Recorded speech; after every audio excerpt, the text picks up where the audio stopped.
Very good morning. Welcome to TSN School, Class 12th, Subject Physics and Chapter number 9, Ray Optics. उसका है आपका part number 12. Part 11 में हमने पढ़ा था power of lens and combination of lens और related numerical. अब आपका टॉपिक है प्रिज्म का. ये इंपॉर्टेंट टॉपिक है. इसका डेरिवेशन आता है आपका रिफ्रैक्शन थ्रू अ प्रिज्म. इसमें दो टॉपिक हैं. एक आपका है calculation of angle of deviation और दूसरा आपका जो टॉपिक है ये रहा angle of minimum deviation and prism formula.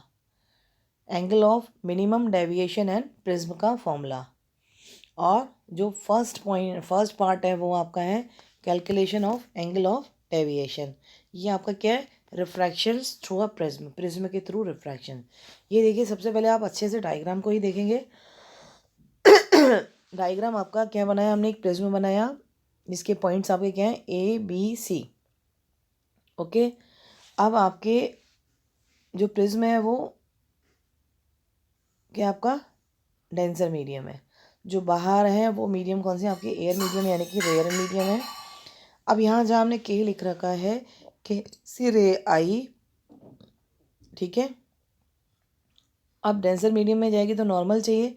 तो नॉर्मल आपका ये जो हमने N1 जहाँ लिख रखा है वो आपका इसके लिए नॉर्मल ये हो जाएगा. फिर आपकी ये क्या होगी अवे फ्रॉम द नॉर्मल टक प्रिज्म के इधर से आई हुई है. फिर वापस किस में जाएगी रेयर मीडियम में. तो क्या हो जाएगी आपकी टूवर्ड्स द नॉर्मल. फिर हमने दूसरा एक यहाँ से नॉर्मल देखिए सेकेंड लाइन से बनाया हुआ है जहाँ दोनों नॉर्मल के जो पॉइंट्स नीचे कट हो रहे हैं ओ पॉइंट में. और ऊपर हमने लिख रखा है N1 और N2. ठीक है. तो के वाली जो रे आई फिर गई फिर क्यू से हो गई आपकी नॉर्मल हो गए आपके. यहाँ से एंगल जो प्रिज्म से जो फर्स्ट रे गई थी इंसिडेंट रे को हमने I1 मान लिया. और आपका यहाँ पे जो रिफ्रैक्टिव एंगल क्या होगा आपका R1.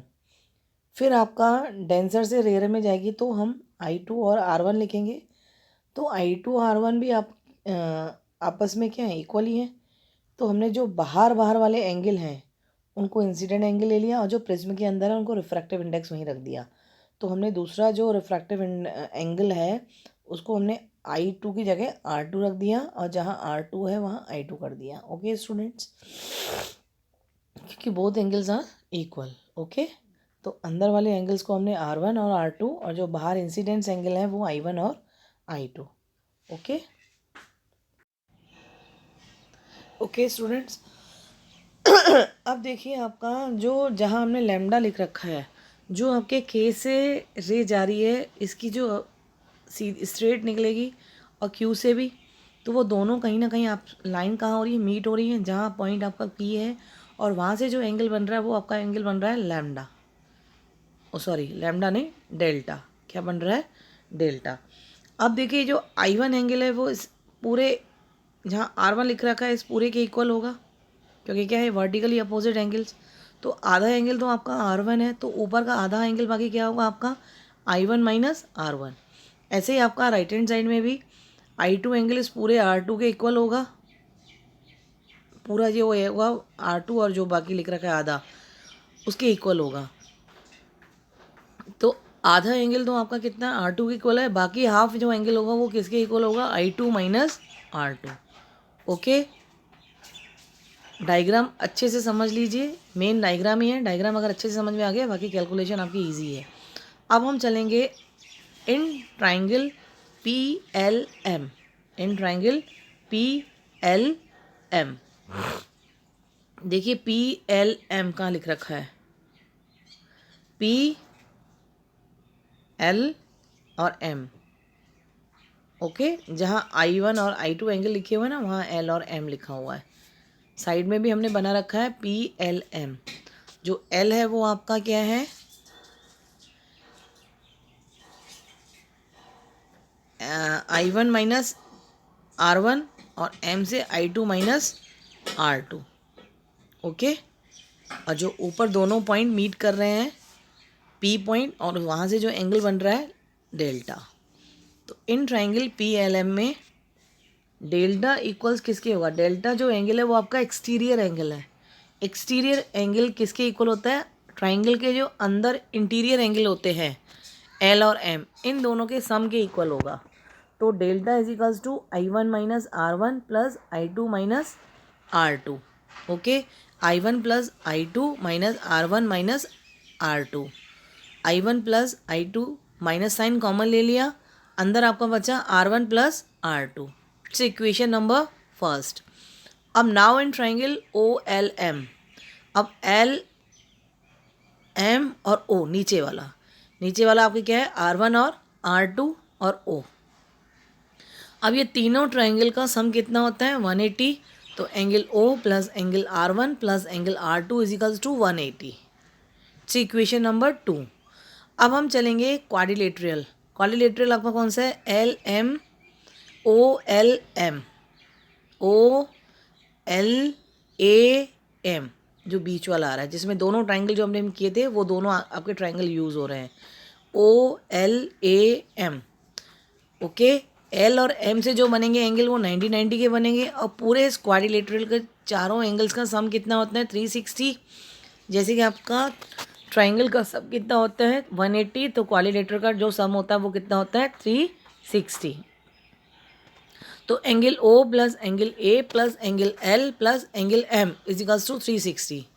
तो angle O plus angle A, L और जो M है वो आपके 90 के इक्वल है, तो angle 90 degree plus 90 degree is equals to 360 degree. 90 और 90 कितना हो गया आपका 180 degree. Angle O plus angle A plus 180 is equals to 360। Angle O plus angle A is equals to 360 minus 180, तो angle O plus angle A is equals to 180 degree. इसको हमने क्या मान लिया इक्वेशन नंबर 3। अब आप इक्वेशन नंबर 2 और 3 को कंपेयर करोगे तो इसकी राइट हैंड साइड्स क्या है इक्वल है, तो लेफ्ट हैंड साइड्स भी क्या होंगी आपस में इक्वल। तो angle O plus angle A is equals to angle O plus angle R1 plus angle R2। Angle O से एंगल O क्या कट गया, बोथ साइड्स कैंसिल आउट हो गया। यहाँ से आपका बचा angle A is equals to angle R1 plus angle R2। तो उस एंगल A को हम A और R1 को R और R2 को R। It's equation number 4। Put the value of A, यानी कि जो फोर्थ वाली वैल्यू है A की, put the value of A in equation number 2। अब इक्वेशन नंबर 1 देखिए क्या है 1 है आपकी R1 और R2, यानी कि जो R1 और R2 की वैल्यूज़ रखी हैं वो हमने इसमें इक्वेशन नंबर 1 में सब्स्टिट्यूट कर दी। तो delta is equals to I1 plus I2 minus A। R1 और R2 किसके इक्वल है A के, तो वहाँ हमने माइनस A रख दिया। It's a angle of deviation. Okay, ये आपका फॉर्मूला निकला है, इसको हमने इक्वेशन नंबर 5 मिल गया। और ये आपको फॉर्मूला लर्न भी करना है। फॉर थिन प्रिज्म, अगर प्रिज्म आपका थिन हो तो now according to Snell's law क्या कहता है, mu is equals to sine I upon sine r. For thin prism के लिए sine i is equals to i और sine r is equals to r. ये हमने आपको बताया था, अगर कोई थिन चीज़ हो तो वहाँ sine i is equals to किसके इक्वल हो जाएगा आई के, यानी कि वहाँ sine theta upon theta is equals to 1, तो sine theta is equals to theta. ऐसे ही sine i is equals to i, sine r is equals to r. तो म्यू इज इक्वल्स टू क्या निकला आपका i upon r. Mu is equals to i upon r. यहाँ से आई is equals to क्या निकला म्यू आर। तो i is equals to mu r, तो I1 is equals to mu R1, I2 is equals to mu R2। Okay students, put the value of I1 and I2 in equation number 5। जो equation number 5 थी, जो prism का formula आया था, इसमें I1 और I2 की वैल्यू हमने क्या कर दी सब्स्टिट्यूट कर दी। तो delta is equals to mu R1 plus mu R2 minus A। Mu हमने कॉमन ले लिया, R1 plus R2 minus A।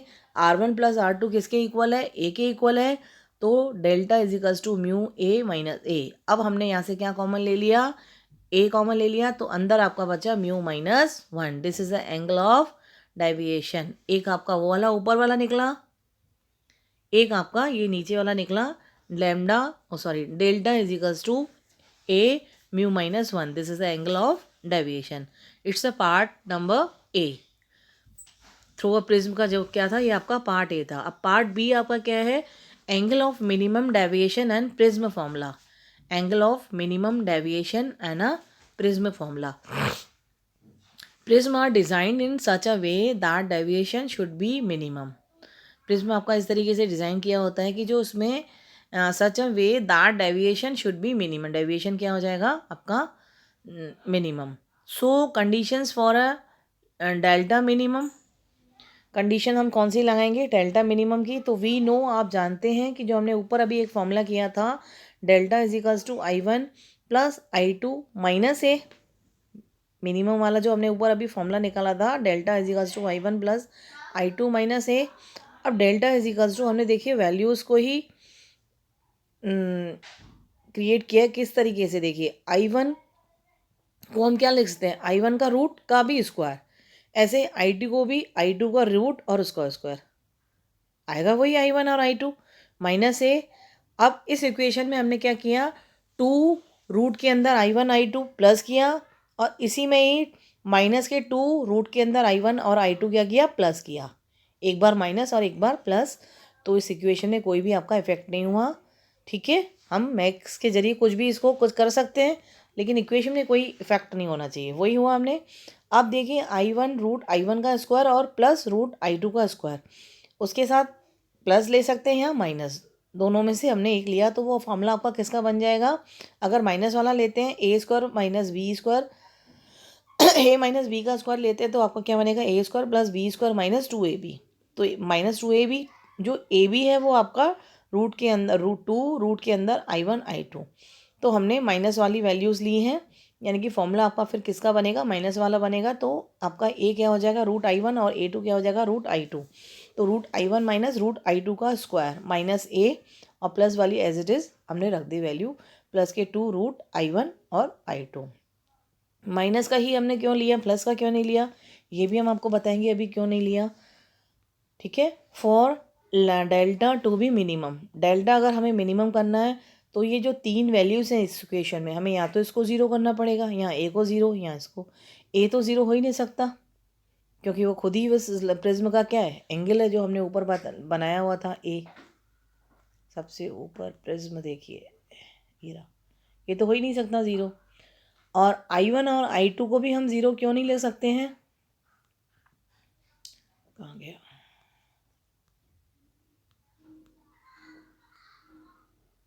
ये रहा, I1 और I2 को भी हम ज़ीरो नहीं ले सकते हैं क्योंकि ये दोनों चीज़ें किस में, मल्टीप्लाई में है।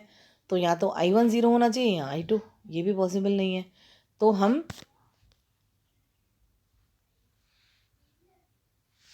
I1 माइनस I2 के होल स्क्वायर को ही ज़ीरो लेंगे। तो for delta to be minimum, root I1 का माइनस रूट I2 का whole square is equals to zero, square किस में चला जाएगा, ज़ीरो, तो root I1 minus root I2 is equals to zero, तो root I1 is equals to root I2, root से root दोनों तरफ क्या हो जाएगा, कैंसिल हो जाएगा। तो I1 is equals to I2 is equals to I, ऐसे ही R1 is equals to R2 is equals to R। अब देखिए हमने इसमें माइनस ही क्यों लिया, माइनस इसीलिए लिया कि दोनों आपस में I1 और I2 वैल्यू क्या हो गई, इक्वल हो गई। अगर माइनस में प्लस वाला लेते तो एक वैल्यू किस में आती, प्लस में, और एक माइनस में। तो ये दोनों वैल्यूज़ I1 और I2 क्या हो गई, आपस में इक्वल हो गई, उसको हमने I के इक्वल कर दिया, और R1 R2 इक्वल हो गई, वो हमने R के। ये जो डेरिवेशन आता है, इस डेरिवेशन को आप अगर आता ज़रूर है, इम्पॉर्टेंट है, इसको आप अच्छे से करेंगे। ये डेरिवेशन अगर आता है, अगर आप उसकी मार्किंग देखेंगे, अगर आप मार्किंग देखते हैं वो 5 मार्क्स का है या 4 मार्क्स का है, उसमें आप ये चीज़ कर सकते हो जो हमने ये लिखा रखा है ना, I1 माइनस I2 का होल स्क्वायर, ये जो, ठीक है, यहाँ से सो कंडीशंस फॉर है डेल्टा मिनिमम, इस पूरी चीज़ को यहाँ से लेके यहाँ तक स्किप कर सकते हो। अगर 4 मार्क्स में है तो आप ये लिख सकते हो कि सो कंडीशन फॉर है डेल्टा लिमिटर, लेकिन अगर 2 मार्क्स में आता है या 1 मार्क्स में, तो आप इस इतनी चीज़ को क्या कर सकते हो, स्किप कर सकते हो। आप डायरेक्ट मिनिमम कंडीशन के लिए I1 I2 is equals to I, R1 R2 is equals to R लिख सकते हो। ओके स्टूडेंट्स, लेकिन आप उसकी मार्किंग देखोगे, अगर मार्किंग आपकी ज़्यादा की है तो आप ये कर सकते हो। अब नाउ A इजिकल्स टू किसके इक्वल होता है, R1 प्लस R2, तो A is equals to R plus R is equals to 2R, तो यहाँ से R की वैल्यू क्या निकली, A/2, तो A/2 is equals to R। Similarly delta is equals to I1 plus I2 minus A, तो I प्लस I यानी कि 2I माइनस A, यहाँ से मिनिमम हमने M लिख रखा है यानी कि मिनिमम डेविएशन, तो डेल M माइनस का ए इस तरफ आ जाएगा तो प्लस का ए इजिकल्स टू 2i, यहाँ से i is equals to del M plus A upon 2। I की वैल्यू और आर की वैल्यू दोनों वैल्यूज आपकी निकल गई। अब देखिए आपका अकॉर्डिंग टू स्नेल्स लॉ क्या होता है आपका, mu is equals to sine I upon sine R. Okay, तो mu is equals to sine I की जगह हमने डाला एम प्लस ए अपॉन 2 और आर की जगह sine A by 2। Okay students, यही आपका क्या है, मिनिमम डेविएशन, यानी कि this is a called prism formula. ये आपका प्रिज्म का फॉर्मूला है। ओके, तो प्रिज्म के जो दोनों डेरिवेशन से पार्ट ए और पार्ट बी दोनों ही इंपॉर्टेंट है, उस दोनों को अच्छे से कर लें आप, प्रैक्टिस अपनी कॉपी, रफ कॉपी या किसी में भी प्रैक्टिस करें, तभी ये चीज़ें आपको आ पाएंगी। ओके, इस टॉपिक को भी हम यहीं फिनिश करते हैं।